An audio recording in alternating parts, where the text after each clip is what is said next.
ये कहानी एक लड़के की है जिसका नाम होता है एरन। एरन को हाइकिंग का बहुत ज्यादा शौक होता है, इसलिए वो आए दिन कहीं ना कहीं पर हाइकिंग करने जाता है। अब एक दिन एरन डिसाइड करता है कि वो हाइकिंग पे जाएगा, और जब वो हाइकिंग पे जाता है तो हमें दिखाया जाता है कि एरन एक ऐसी जगह पे आया होता है जो कि एक बंजर इलाका होता है। एरन जब हाइकिंग कर रहा होता है तो उसे दो लड़कियां दिखती है। ये दोनों लड़कियां रास्ता भूल चुकी होती है। एरन उन दोनों को बोलता है कि क्या मैं तुम्हारी मदद कर सकता हूँ। तब एरन इन दोनों के पास जाता है। एक का नाम होता है क्रिस्टी और दूसरी का नाम होता है मेगन। अब एरन इन दोनों को गाइड करने के लिए इन्हीं दोनों के साथ निकल जाता है। अब जब ये काफी दूर पहुंच जाते हैं तब एरन इन्हें बोलता है कि मैं एक और रास्ता जानता हूँ, मैं यकीन दिलाता हूँ कि आपको इस सफर में बहुत मजा आने वाला है। इसके बाद ये तीनों के तीनों पहाड़ी दर्रों से गुजरना शुरू कर देते हैं। ये रास्ता बहुत पतला होता है और जब ये थोड़ा आगे पहुँचते हैं तो एरन नीचे गिर जाता है। ये देखने के बाद वो दोनों लड़कियां डर जाती हैं। इन्हें लगता है कि एरन नीचे गिर गया। तभी एरन नीचे से इन्हें आवाज लगाता है। नीचे बहुत सारा पानी होता है। एरन इन दोनों को भी नीचे कूदने के लिए बोलता है और वो दोनों एरन की बात मानकर नीचे कूद जाती हैं और ऐसा करते हुए इन दोनों को बहुत मजा आता है। इसके बाद ये काफी देर तक उस पानी में एंजॉय करते हैं। वहाँ से निकलने के बाद अब एरन को हाइकिंग के लिए जाना होता है और क्रिस्टी और मेगन को अपने घर जाना होता है। एरन इन्हें बोलता है कि क्या हम दोबारा मिलेंगे। मेगन बोलती है कि कल रात हमारे घर पर पार्टी है और तुम भी आ सकते हो। इसके बाद एरन वहाँ से निकल जाता है। एरन अब पहाड़ी दर्रों से आगे बढ़ रहा होता है और इस पूरी हाइकिंग को एंजॉय कर रहा होता है। अब जिस रास्ते से एरन गुजर रहा होता है वो पहाड़ी रास्ते काफी पतले और ऊंचे होते हैं। वहीं पर एक पत्थर होता है जिसका एरन सहारा लेता है और उस पत्थर के सहारे वो आगे बढ़ने की कोशिश करता है। तभी वो पत्थर खिसक जाता है। इसकी वजह से एरन नीचे गिर जाता है और वो पत्थर जिसका एरन ने सहारा लिया होता है वो पत्थर एरन के आके हाथ पर गिरता है। अब एरन का हाथ दो तंग पहाड़ियों के बीच में एक पत्थर के नीचे आ जाता है। एरन को इतनी ज्यादा चोट नहीं लगी हुई होती, लेकिन उसका हाथ नहीं निकल रहा होता। वो अपने हाथ को निकालने के लिए बहुत सारी कोशिशें करता है, लेकिन सारी कोशिशें नाकाम रहती हैं। अब जब उसको पूरा यकीन होता है कि उसका हाथ यहाँ से नहीं निकल सकता तो वो मेगन और क्रिस्टी को पूरी ताकत से आवाज लगाता है, लेकिन उसकी आवाज यहाँ से बाहर नहीं जा सकती क्योंकि यहाँ से कोसों दूर सिर्फ बंजर इलाका ही नजर आता है और इंसान का कोई नामो निशान नहीं होता।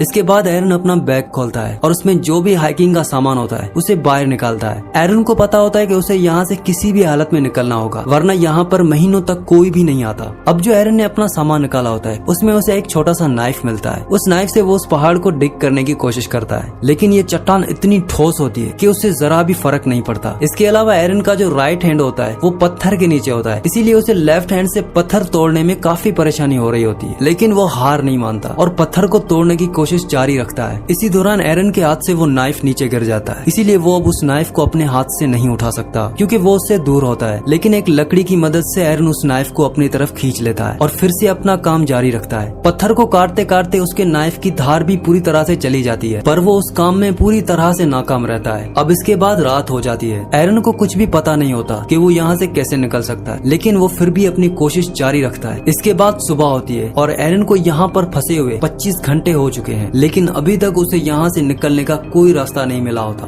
इसके बाद वो अपने कैमरे को ऑन करता है और जो कुछ भी इन 25 घंटों में उसके साथ हुआ होता है वो सब रिकॉर्ड करता है। वो बोलता है कि मैं पिछले 25 घंटों से यहाँ पर फंसा हूँ और मैंने किसी को भी नहीं बताया कि मैं यहाँ पर आया हूँ। असल में एरन बिना बताए यहाँ पर आया होता है, इसीलिए एरन ये जानता है कि उसके घर वाले उसे ऐसे नहीं ढूंढ सकते क्योंकि जिस इलाके में एरन होता है वो इलाका बहुत बंजर इलाका होता है और अगर यहाँ पर कोई पहुँच भी जाए तो जिस जगह पर एरन होता है वो जगह काफी ज्यादा तंग होती है, जहाँ से कोई उसकी आवाज के सिवा उसे देख नहीं सकता। एरन रिकॉर्डिंग करते वक्त बोलता है कि उसके पास खाना भी बहुत कम है और उसके पास पानी भी 400 से 500 ml है। अब उसी दौरान जब एरन रिकॉर्डिंग कर रहा होता है तब उसे लगता है कि ऊपर कोई है और वो जोर जोर से चिल्लाने लगता है, लेकिन एरन के चिल्लाने का कोई फायदा नहीं होता क्योंकि वहाँ पर कोई होता ही नहीं है। अब कुछ ही घंटों के बाद वापस से रात हो जाती है। इस वक्त तक एरन को काफी ज्यादा भूख लगती है और उसके पास खाने का जो बचा कुचा सामान होता है वो उसे खाता है। तभी एरन को याद आता है कि आज रात क्रिस्टी और मेगन के घर पार्टी है और वो उस पार्टी को इमेजिन करना शुरू कर देता है। यहाँ पर उसे वो पल भी याद आता है जब वो सैटरडे को हाइकिंग के लिए निकल रहा होता है। उसी वक्त उसके मॉम का कॉल भी आ रहा होता है, लेकिन वो उसे रिसीव नहीं करता और ये शायद उसकी बड़ी गलती थी। उसकी मॉम को नहीं पता होता कि वो हाइकिंग के लिए जा रहा है। अगर वो अपने मॉम की कॉल उठा लेता तो वो उसे बता देता कि वो हाइकिंग पे जा रहा है, लेकिन वो अपने मॉम की कॉल नहीं उठाता। लेकिन अब किसी को पता नहीं होता कि एरन अब कहाँ है। अब तीसरे दिन एरन एक पुली बनाता है। वो रस्सियों से उस पत्थर को बांधता है जो कि उसके हाथ के ऊपर होता है और रस्सी के दूसरे हिस्से से वो उस पत्थर को उठाने की कोशिश करता है, लेकिन बहुत कोशिश करने के बाद भी वो पत्थर हिलता तक नहीं है। इसके बाद इसी रस्सी के सिरे को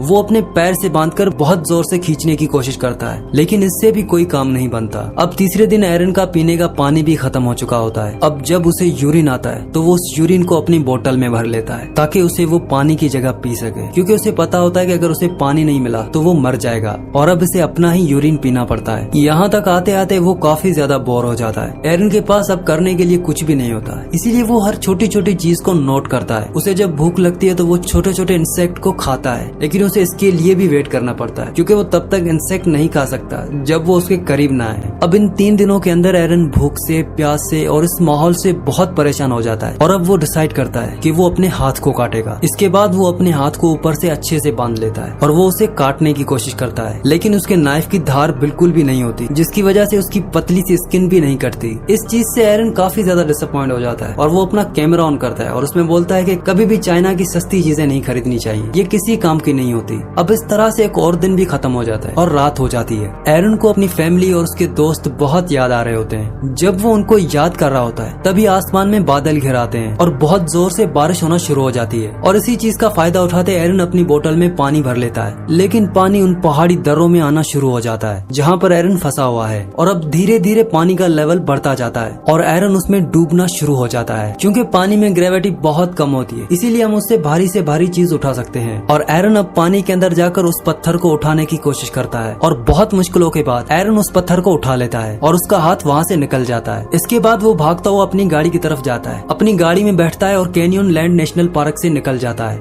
लेकिन ये सब एक सपना होता है और एरन अभी भी उस पहाड़ में फंसा हुआ है और वो जोर जोर से चिल्लाने लगता है क्योंकि उसे काफी ज्यादा दिन हो चुके होते हैं और वो उन सब से बहुत तंग हो चुका होता है। उसे अजीब अजीब सपने आते हैं और उसे हेल्यूसिनेशन होना शुरू हो जाते हैं। एरन को यहाँ पर फंसे हुए अब 4 दिन हो चुके हैं और ये उसका 5वां दिन होता है, इसीलिए उसका बिहेवियर बहुत चेंज हो जाता है। वो अपने आप से बातें करता है, कॉमेंट्री करता है और ये बोलता है कि अगर उसने अपनी मॉम की कॉल उठा ली होती और उसे ये बता दिया होता कि वो यहाँ पर आने वाला है तो आज शायद वो यहाँ पर फंसा हुआ नहीं होता। और जिस शॉपकीपर से इसने सामान लिया होता है अगर ये उसे भी बता देता तो शायद वो उसकी मिसिंग रिपोर्ट करवा देता। इसने उसे भी कुछ नहीं बताया होता। एरन अपने मॉम डैड को बोल रहा होता है कि मैं तुम लोगों से बहुत प्यार करता हूँ, क्योंकि यहाँ तक आते आते एरन की उम्मीदें सब खत्म हो चुकी होती है क्योंकि वो भूखा होता है, वो प्यासा होता है, वो दिन ब दिन कमजोर होता जा रहा है। अब एरन एक बार फिर से अपने हाथ को बांधता है। वो चाकू जिसकी धार पूरी तरह से खत्म हो चुकी है, इस बार वो उससे अपने हाथ को काटने की कोशिश नहीं करता बल्कि उस चाकू की फ्रंट साइड को अपनी स्किन के अंदर गाड़ देता है और चाकू उसकी हड्डी तक टच हो जाता है जिससे उसका खून बहना शुरू हो जाता है। लेकिन इसके आगे एरन कुछ नहीं कर पाता। एरन अब बहुत ज्यादा कमजोर हो चुका होता है। एरन कहता है कि शायद ये पत्थर पूरी जिंदगी मेरा ही इंतजार कर रहा था, मेरी डेस्टिनी शायद यही है। इसके बाद वो चट्टान पर रेस्ट इन पीस लिखता है और अपनी डेट ऑफ बर्थ भी लिखता है क्योंकि अब एरन ने यकीन कर लिया होता है कि वो अब यहाँ से जिंदा नहीं निकल सकता।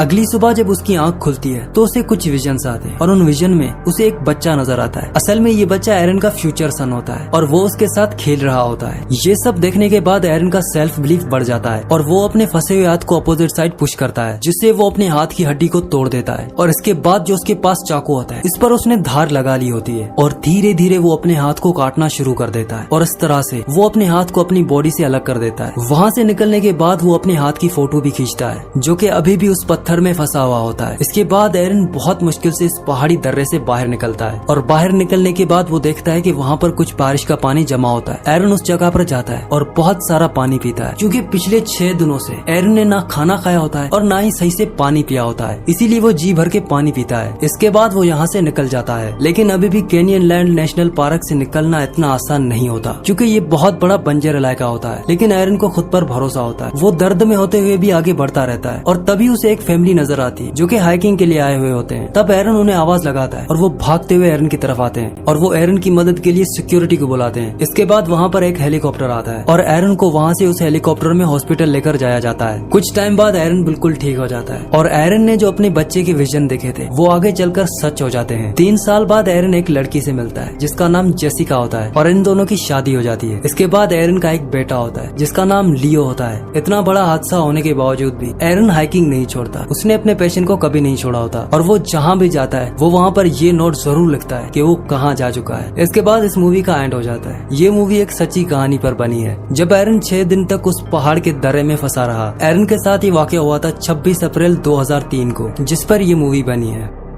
तो आई होप कि ये वीडियो आपको पसंद आई होगी। अगर ये वीडियो आपको पसंद आई हो तो इस वीडियो को लाइक कर देना और मजीद ऐसी वीडियोस देखने के लिए इस चैनल को सब्सक्राइब कर देना। और अगली कहानी आप किस मूवी पर सुनना चाहते हैं मुझे नीचे कमेंट्स में जरूर बताना।